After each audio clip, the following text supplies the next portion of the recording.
बिस्मिल्लाहिर्रहमानिर्रहीम। अस्सलामुअलैकुम। 7.3 एक्सरसाइज के बाद हम 7.4 एक्सरसाइज जो सॉल्व करेंगे उसके अंदर वेक्टर प्रोडक्ट या फिर क्रॉस प्रोडक्ट, दोनों एक ही चीज़ के नाम है, वो सीखेंगे।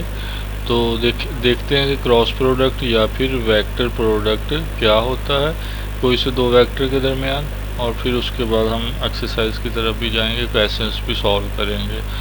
तो देखते हैं जी, ये सबसे पहले तो ये है कि जो वेक्टर प्रोडक्ट होता है ये डिफाइन सिर्फ और सिर्फ इन स्पेस होता है, यानी कि ये इन प्लेन नहीं होगा, इन स्पेस होगा। तीनों कंपोनेंट्स आ जाएंगे आई जे के। अच्छा जी, तो उसके बाद ये इसकी है कि if U and V be two any two vectors with same initial point then cross product of U and V defined as के यू और वी अगर दो वेक्टर हों और दोनों का इनिशियल पॉइंट स्टार्टिंग पॉइंट एक ही हो तो उनका क्रॉस प्रोडक्ट होगा u cross v is equal to u magnitude v magnitude sine theta, और साथ में ये n यूनिट वेक्टर के तौर पे है। n जो होगा ये परपेंडिकुलर होगा u और v के, यानी कि उस प्लेन के जिसके अंदर u एंड v आ रहे हैं, और थीटा जो होगा वो 0 से पाई तक होगा, कम से कम 0 हो सकता है और ज़्यादा से ज़्यादा पाई हो सकता है, या फिर इसके दरमियान में रहेगा। तो ये एक्सप्लेन भी किया गया है कि theta is the angle between u and v and n is the unit vector perpendicular to the plane containing u and v के वो यूनिट वेक्टर होता है, और उस उन जो u और v वाली प्लेन होती है जिसके अंदर वो वेक्टर्स हैं जिनको मल्टीप्लाई कर रहे हैं, क्रॉस प्रोडक्ट दे रहे हैं, वो जो यूनिट वेक्टर आंसर में आएगा वो इन दोनों के जो होगा परपेंडिकुलर होगा। Its direction given by right hand rule के, वो अगर एन की आप डायरेक्शन देखना चाहें कौन सी होगी तो राइट हैंड रूल से आपको पता चल सकती है।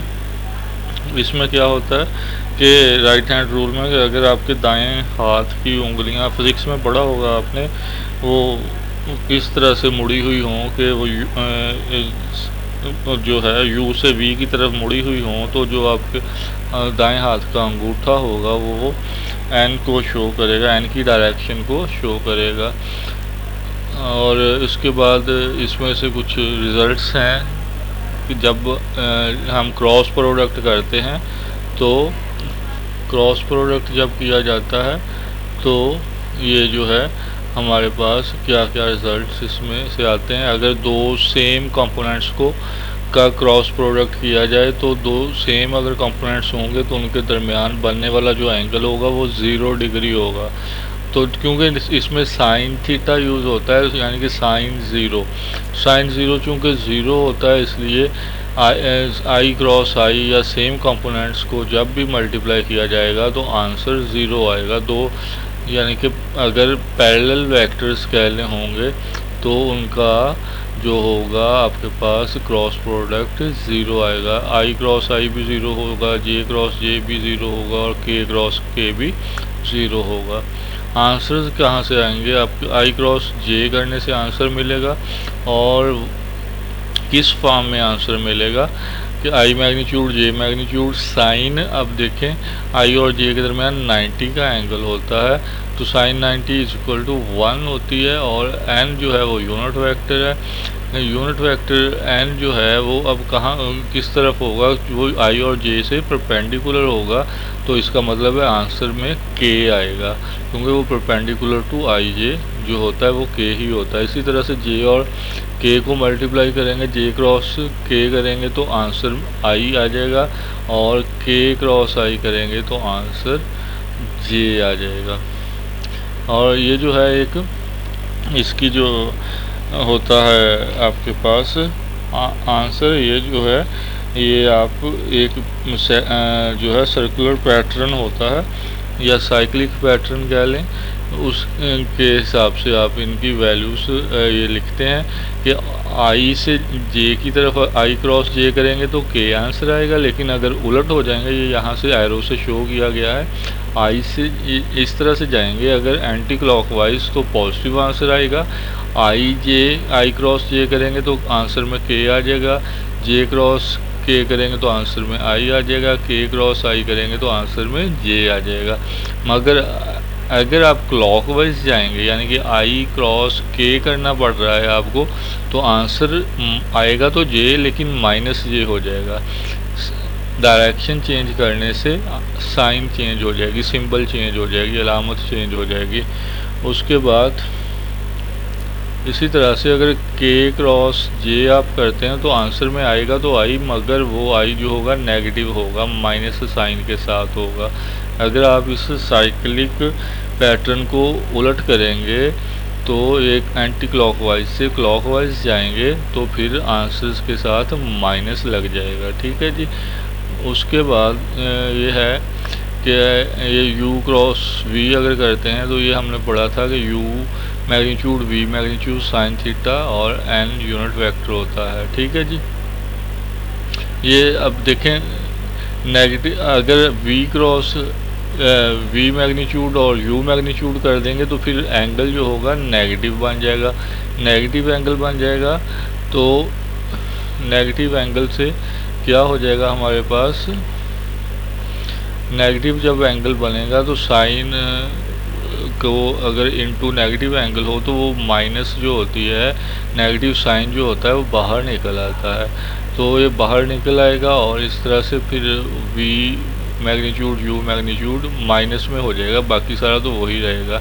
यानी कि अगर आप वेक्टर्स की तरतीब बदल देते हैं, u क्रॉस v करते हैं तो आंसर v क्रॉस u के नेगेटिव के बराबर आएगा। कि अगर तरतीब बदलते हैं तो आंसर होगा एक जैसा लेकिन सिंबल मुख्तलिफ होगी। अगर u क्रॉस v पॉजिटिव 3 मिसाल के तौर पे आ रहा है तो v क्रॉस u जो होगा नेगेटिव 3 आएगा, एक दूसरे से उलट आएगा अगर आप तरतीब चेंज कर देंगे तो। उसके बाद है determinant formula of u cross v के जो u क्रॉस v होता है उस ये हमारे पास जो आपने लास्ट ईयर चैप्टर नंबर 3 में 3/3 मैट्रिक्स का डिटर्मिनेंट पढ़ा था, वैसे उस तरीके से भी फाइंड किया जा सकता है। और हम जो क्वेश्चन सॉल्व करेंगे न्यूमेरिकली वो जो है हम वही डिटर्मिनेंट रूल ही यूज़ करेंगे। यहाँ पे समझाया गया है वो कि कैसे बनता है डिटर्मिनेंट। u एक वेक्टर लिख लिया हमने a1j b1 a1i b1j c1k, इसी तरह से v वेक्टर लिख लिया a2 के साथ b2 और c2, बाकी ij के साथ है सबके। अगर इनका क्रॉस करते हैं तो अब देखें जी क्रॉस प्रोडक्ट में क्या होगा कि a1 जो होगा इधर वाले a2 से मल्टीप्लाई होगा और साथ में दोनों i कंपोनेंट्स हैं वो कंपोनेंट्स आ गए। फिर a1 जो होगा b2 से भी मल्टीप्लाई होगा और साथ में अब इनके कंपोनेंट्स आ जाएंगे। अब देखें a1 ने मल्टीप्लाई पहले होना है इस हिस्से से तो i कंपोनेंट्स आ गए, a1 a2 i कंपोनेंट्स। फिर इसी तरह से यही वाला जो i1 है आपके पास a1 जो है वो मल्टीप्लाई हो जाएगा इस हिस्से से, तो ये a1 b2 और इधर से i और इधर से j कंपोनेंट आ गया और यही वाला फिर दोबारा से मल्टीप्लाई होगा इस ck के साथ, तो ये a1 c2 i cross k हो जाएगा। उसके बाद ये जो है a वाला सबसे मल्टीप्लाई हो चुका तो b वाले ने अब तीनों से मल्टीप्लाई होना है। b वाले से b1j जब तीनों से इधर मल्टीप्लाई होगा वेक्टर v से तो ये हो जाएगा b1 a2 और साथ में इधर से j और इधर से i, तो देखें b1 a2 j cross i हो जाएगा। इसी तरह से फिर यही b1j जो है वो v के कंपोनेंट b2 j से मल्टीप्लाई हो जाएगा, तो ये b1 b2 j और j बन जाएंगे, दोनों तरफ j था। और उसके इसी तरह से फिर b1j जो है वो c2 k से मल्टीप्लाई होगा तो b1 c2 और j क्रॉस k हो जाएगा। तरतीब इसी तरह से रखेंगे ये जिस तरह है। उसके बाद जो है यही वाला जो पहला वेक्टर v है उसका थर्ड कंपोनेंट यानी कि c1 के जो है वो तीनों से मल्टीप्लाई होगा v के जो तीनों कंपोनेंट्स हैं। तो ये c1 के मल्टीप्लाई होगा a2i से, तो ये हो जाएगा c1 a2 k cross i। ठीक हो गया जी। उसके बाद इसी तरह से c1 के जो है मल्टीप्लाई होगा b2j से, तो ये c1 b2 और k क्रॉस j हो जाएगा। इसी तरह से ये जो है आपके पास अब c1 जो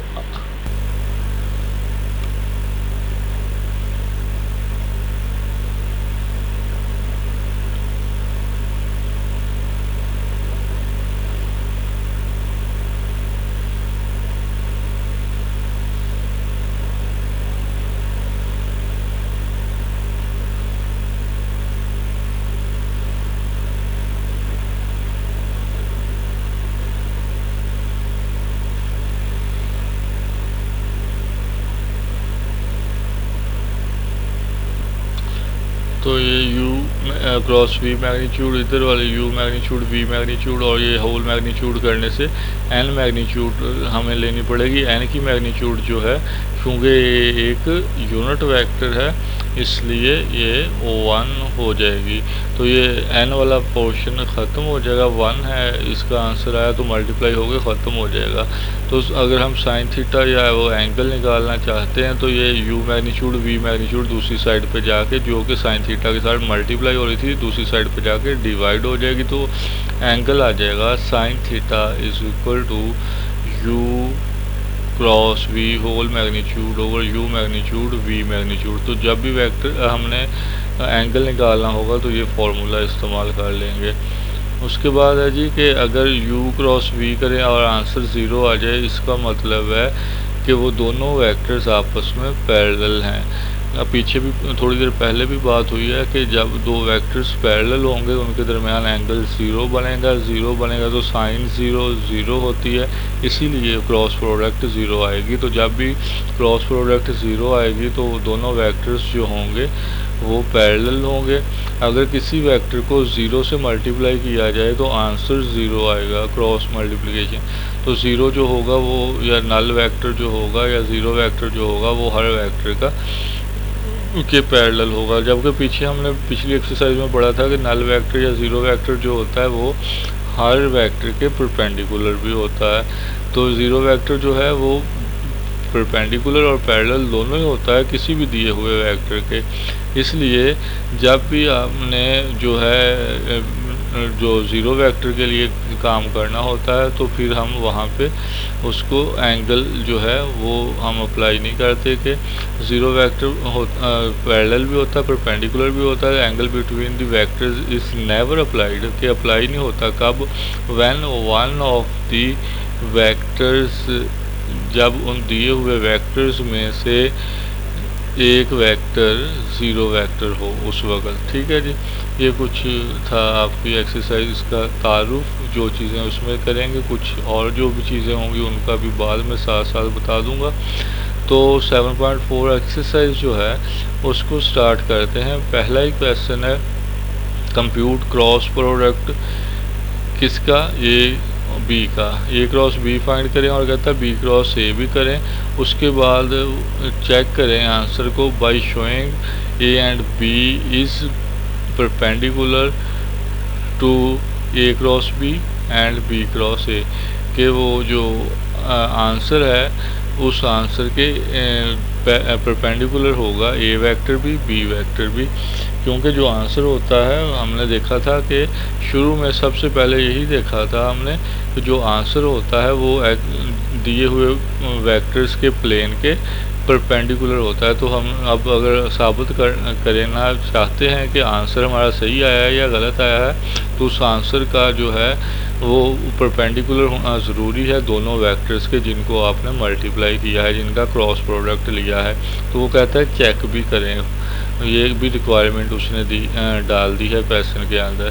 तो पहले तो ए और बी दो वेक्टर दे दिए थे हमने, वो दोनों वेक्टर लिखे हैं जी, उनके आई जे के वो पार्ट्स लिख लेंगे। और ए क्रॉस बी जब करेंगे तो ए वाले कोफिशिएंट्स पहले लिखेंगे 2 1 -1 देखें आई का कोफिशिएंट, जे का कोफिशिएंट और फिर -1 जो है के का कोफिशिएंट, और बी के नीचे लिखेंगे तीसरी रो के अंदर 1 -1 और के। जब बी क्रॉस ए करेंगे तो फिर बी के दूसरी रो में आ जाएंगे, ए के जो होंगे वो तीसरी रो में जाएंगे कोफिशिएंट्स जो होंगे। तो इनको अब वो डिटर्मिनेंट वाले मेथड से सॉल्व कर देते हैं कि ये पहला एलिमेंट हम लिखते हैं जी आई है, उसके बाद इस रो और कॉलम को छोड़ के बाकी को हम सॉल्व करेंगे। ये रो और कॉलम जब छोड़ा जाएगा ये और ये छोड़ दिया जाएगा तो बाकी एलिमेंट्स जो बचेंगे उनका डिटर्मिनेंट लेंगे। ये देखें जी, इनको मल्टीप्लाई करें तो 1 आएगा, फिर माइनस फार्मूले की आएगी वो लगाई, और इसके बाद इनको सॉल्व किया तो ये माइनस माइनस +1 हो गया मल्टीप्लाई होने के बाद। तो वो फार्मूले वाली माइनस यहाँ पे रह जाएगी दरमियान में, और हमारे पास जो है 1 आ गया, 1 - 1 हो गया। उसके बाद जो है हम माइनस लगाते हैं दूसरे कंपोनेंट के लिए। अगर फर्स्ट रो के लिए काम कर रहे हैं तो माइनस लगाया और फिर जे लगाया, फिर इस रो और फर्स्ट रो और सेकंड कॉलम को, जे वाले कॉलम को छोड़ दिया, बाकी एलिमेंट्स को क्रॉस मल्टीप्लाई किया तो ये 2 1 टाइम्स 2 हो जाएगा, माइनस फार्मूले की आएगी, माइनस यहाँ भी है तो ये माइनस माइनस प्लस हो जाएगा, 1 1 टाइम्स 1 हो गया। उसके बाद जो है के वाला हिस्सा सॉल्व करेंगे तो प्लस आ जाएगा के, और फिर ये इसी तरह से 2 - 1 मल्टीप्लाई होगा तो -2 आ जाएगा, माइनस फार्मूले में लगेगी और 1/1 मल्टीप्लाई होके ये -1 आ जाएगा। तो इसको जब सॉल्व करेंगे हमारे पास ये हो जाएगा जी 0 1 - 1 तो ये 0i हो जाएगा, ये प्लस माइनस माइनस हो जाएगा, 3j हो जाएगा, और इसी तरह से माइनस के 3k हो जाएंगे मल्टीप्लाई करने के बाद। तो ये आंसर आ गया ए क्रॉस बी का। जब बी क्रॉस ए करेंगे तो देखें बी के कोफिशिएंट्स पहले लिख दिए जाएंगे और ए के कोफिशिएंट्स जो होंगे वो बाद में लिख दिए जाएंगे, ऊपर आई जे के ही लिखा जाएगा। उसी तरह से एक्सपेंड करेंगे तो ये आंसर आ गया हमारे पास 3i + 3k। आपको बताया था कि साइन उलट हो जाएंगे जब आप तरतीब चेंज करोगे। तो देखें ये -3i था, -3k था, और इसी 3j और -3j और 3 माइनस का 3k था, यहाँ पे प्लस के दोनों आ गए, आई तो था ही दोनों में 0। वैसे भी आपने डिटर्मिनेंट्स की प्रॉपर्टीज़ में लास्ट ईयर भी पढ़ा था, जब कोई सी दो रोज़ इंटरचेंज हो जाएं या कोई से दो कॉलम्स इंटरचेंज हो जाएं तो वो उनका डिटर्मिनेंट एक दूसरे के माइनस के बराबर आता है, नेगेटिव होता है। तो ये वही चीज़ यहाँ पे भी आपने देख भी ली। अब चेकिंग करनी है तो हमने ए का उसने कहा था कि चेकिंग करें उनकी दोनों की कि वो परपेंडिकुलर्स हैं, यही कहा था जी एक्सरसाइज में जी। उसने कहा था check your answer by showing that a and b is perpendicular to a cross b and b cross a। तो परपेंडिकुलर साबित करना है हमने। तो परपेंडिकुलर कब होते हैं, जब कोई से दो वेक्टर्स का जो है डॉट प्रोडक्ट 0 हो, तब वो दोनों वेक्टर्स परपेंडिकुलर होते हैं। ए के साथ हमने ए क्रॉस बी को चेक करना है तो हमने ए का डॉट प्रोडक्ट ले लिया ए क्रॉस बी के साथ। तो ए वेक्टर हमने लिख लिया जो उसने दिया हुआ था, 2i था प्लस j था माइनस k था, और ए क्रॉस बी का जो आंसर हमारे पास निकला 0i - 3j -3k वो ले लिया। डॉट प्रोडक्ट लिया, 2 0 टाइम्स 0 हो जाएगा, j वाला j से मल्टीप्लाई होगा तो -3 आ जाएगा, k वाला k से मल्टीप्लाई होगा -1 - 3 मल्टीप्लाई होकर +3 हो जाएगा। तो ये -3 + 3 0 हो जाएगा। तो यहाँ से फिर ये प्रूव हुआ कि देखें डॉट प्रोडक्ट अगर 0 है तो इसका मतलब है कि वो फिर दोनों वेक्टर्स आपस में परपेंडिकुलर हैं, राइट वेक्टर्स हैं एक दूसरे के लिए। इसी तरह से अब हम b से मल्टीप्लाई कर देते हैं a क्रॉस b को, तो चेक कर लेते हैं कि क्या b a क्रॉस b से परपेंडिकुलर है या नहीं है। तो वही काम यहाँ पे भी करना पड़ेगा कि हम डॉट प्रोडक्ट लेंगे तो और देखेंगे कि क्या वो 0 आता है या नहीं आता। तो b वेक्टर जो दिया हुआ था वो लिख लिया i - j + k, और जो ए क्रॉस बी का आंसर निकला था वो लिख लिया। 0i minus 3j minus 3k, आई कंपोनेंट से मल्टीप्लाई कर देंगे और जे कंपोनेंट से -1 - 3 मल्टीप्लाई हो के +3 आ जाएगा। और इसी तरह से फिर के कंपोनेंट्स को के कंपोनेंट से मल्टीप्लाई करेंगे तो 1 मल्टीप्लाई -3 करेंगे तो -3 आ जाएगा। तो ये भी +-के3 और -के3 0 हो जाएगा। तो देखें ये भी डॉट प्रोडक्ट 0 हो गया, इसका मतलब है बी जो है परपेंडिकुलर है ए क्रॉस बी के। इसी तरह से जो है ये पता चल गया कि ए क्रॉस बी जो है वो दोनों बी और ए दोनों से के परपेंडिकुलर है। और अब ए को बी क्रॉस ए से, क्योंकि उसने दोनों का कहा था, ए क्रॉस बी का भी कहा था, वो अभी हमने चेक किया है, अब बी क्रॉस ए का कहा है। तो ए का वेक्टर लिखें और डॉट बी क्रॉस ए जो आंसर निकला था वो लिख लिया, वो था 0i + 3j + 3k जो दूसरी बार मल्टीप्लिकेशन की थी डिटर्मिनेंट की सूरत में। तो ये आ गया जी हमारे पास, इनको ज़रब किया, 2 0 से ज़रब हुआ, 2 आ गया, 1 × 3 हुआ तो ये 3 आ जाएगा, -1 × 3 होगा तो -3 आ जाएगा। देखें ये भी 0 हो गया। तो इससे साबित हुआ जो ए है आपका वो परपेंडिकुलर है बी क्रॉस ए के। फिर बी को भी चेक किया तो वो भी 0 आया। तो इस तरह से ये भी साबित हो गया कि बी क्रॉस ए जो है वो ए और बी दोनों के परपेंडिकुलर है। उसके बाद है जी इसी का सेकंड पार्ट जो देखें, इसमें के नहीं दिया हुआ, उसने आई जे दिया हुआ है, जबकि क्रॉस प्रोडक्ट में तीनों कंपोनेंट्स आएंगे, इसलिए हमने वो तीसरा कंपोनेंट के लिखा है। और अगर उसने नहीं कोई भी दिया हुआ तो इसका मतलब है उसके कोफिशिएंट 0 हैं, हमने वो 0 कोफिशिएंट्स यहाँ पे लगा लिए और फिर उसके बाद इसको सॉल्व कर दिया। करेंगे उसी तरह से बिल्कुल सेम वे में सारा क्वेश्चन करेंगे। इसमें 4 पार्ट्स हैं, सारे के सारे क्वेश्चन नंबर 1 की तरह ही बिल्कुल आसानी से सॉल्व हो जाएंगे, आपने अब इनको सॉल्व कर लेना है। उसके बाद है जी क्वेश्चन नंबर 2 है कि find a unit vector perpendicular to the plane containing A and B. एक ऐसा यूनिट वेक्टर निकाल लें, कैसा यूनिट वेक्टर होना चाहिए जी, ऐसा हो जो कि दिए हुए ए और बी वेक्टर के परपेंडिकुलर हो। और फिर क्या हो तो ये also find sine theta, sine of the angle between them, और इनके दरमियान वो साइन एंगल भी निकाल लें, ए और बी के दरमियान के कितना एंगल निकलेगा उसकी रेशियो साइन की सूरत में निकाल लें। ठीक है जी।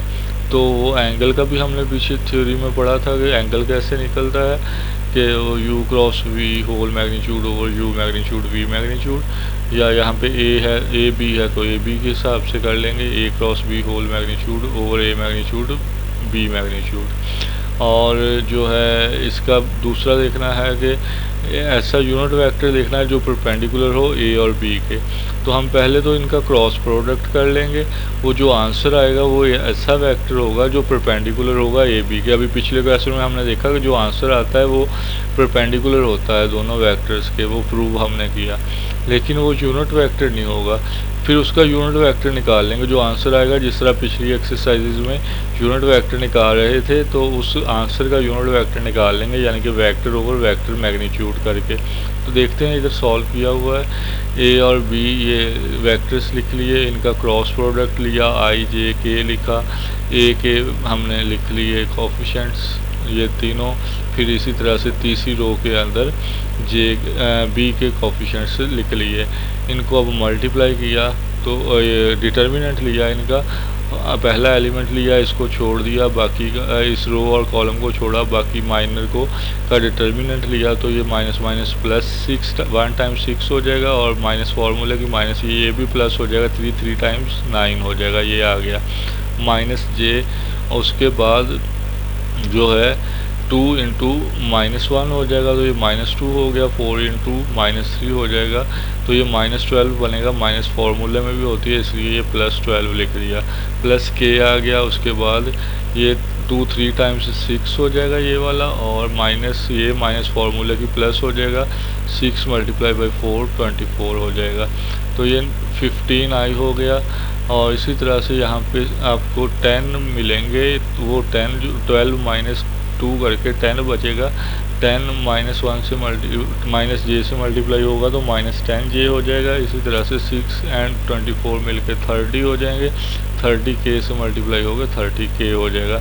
तो ये वो आंसर आ गया a क्रॉस b का, वो जो वेक्टर था निकल आया। उसने इसका यूनिट वेक्टर पूछा हुआ था, तो हम पहले इस वेक्टर की मैग्नीट्यूड निकालते हैं। तो मैग्नीट्यूड का तरीका क्या होता है कि जो कोफिशिएंट्स होते हैं वेक्टर के, उनके स्केयर्स के सम का स्केयर रूट लिया जाता है। तो ये 15 का स्केयर प्लस -10 का स्केयर प्लस 30 का स्केयर, और ये सम हो गया, ऊपर स्केयर रूट भी लगा दिया। 15 का स्केयर 225 हो जाएगा, -10 का 100 हो जाएगा, 30 का 900 हो जाएगा, ये 1000 हुआ, 1000 में 225 ऐड की तो 1225 और स्केयर रूट आ गया। तो इसका स्केयर रूट लिया तो ये 35 आ गया। हमने इसका यूनिट वेक्टर निकालना था, तो ये यूनिट वेक्टर हो जाएगा वेक्टर ओवर वेक्टर मैग्नीट्यूड।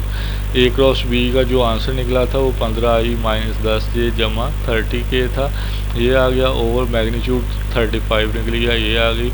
ये अब हमने सब के नीचे अलग अलग लिख दी, 15i ओवर ये जो है 35, फिर -10i j over 35 plus 30 over 35k, ये हो जाएगी। जब कटिंग करेंगे 5 पे ही सारी कटिंग होगी, 3 ओवर 7 हो जाएगा, 2 ओवर 7 हो जाएगा और 6 ओवर 7k हो जाएगा। ये वो यूनिट वेक्टर हो गया जो उसने फाइंड करने के लिए हमें कहा था। ये है unit vector perpendicular to the plane containing a cross b, ये था वो यूनिट वेक्टर। उसके बाद उसने कहा था एंगल का साइन भी निकालें कि a और b के दरमियान जो एंगल आ रहा है उसकी रेशो निकालें साइन वाली, ये कहा गया था क्वेश्चन के अंदर। तो उसका फॉर्मूला हमने पीछे देखा था एक्सरसाइज शुरू करने से पहले, वही फॉर्मूला कि साइन थीटा बराबर होता है a cross b whole magnitude over a magnitude b magnitude.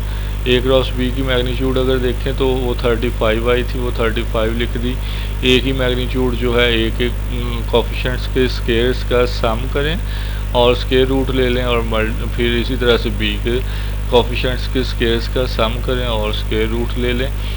ये बार बार पहले भी किया हुआ है, इसलिए ज़्यादा डिटेल से नहीं यहाँ पे मैंने समझाया, और ये यहाँ पे कोफिशिएंट्स लिख के उनके स्केयर्स कर दिए। तो ये हो जाएगा आपके पास 49 का स्केयर रूट हो जाएगा, और इधर वाले को सॉल्व करेंगे तो ये 26 का स्केयर रूट हो जाएगा। तो 49 का स्केयर रूट जो होगा वो 7 आ जाएगा। तो ये 7 × 26 अंडर रूट रह गया, 7 पे 35 डिवाइड हो जाएगा, तो ये 5 ओवर 26 हो जाएगा। तो ये वो साइन थीटा आ गया। इसके बाकी जो 2-3 पार्ट्स हैं वो आपने 3 पार्ट्स और हैं, बिल्कुल इसी तरीके से इनको सॉल्व करना है। तो ये भी आपने खुद करने हैं। बाकी अगर कोई चीज़ समझ ना आए या कोई क्वेश्चन ना हो सके, इन पहले 2 में से कोई भी पार्ट इसका रह जाए, तो आप नेक्स्ट डे जो है आप पूछ लेना, मैं आपको बता दूंगा। उसके बाद हम नेक्स्ट क्वेश्चंस की तरफ जाएंगे, बाकी क्वेश्चंस बाद में सॉल्व करेंगे। ठीक है जी, चलें जी, शुक्रिया, अल्लाह हाफिज़।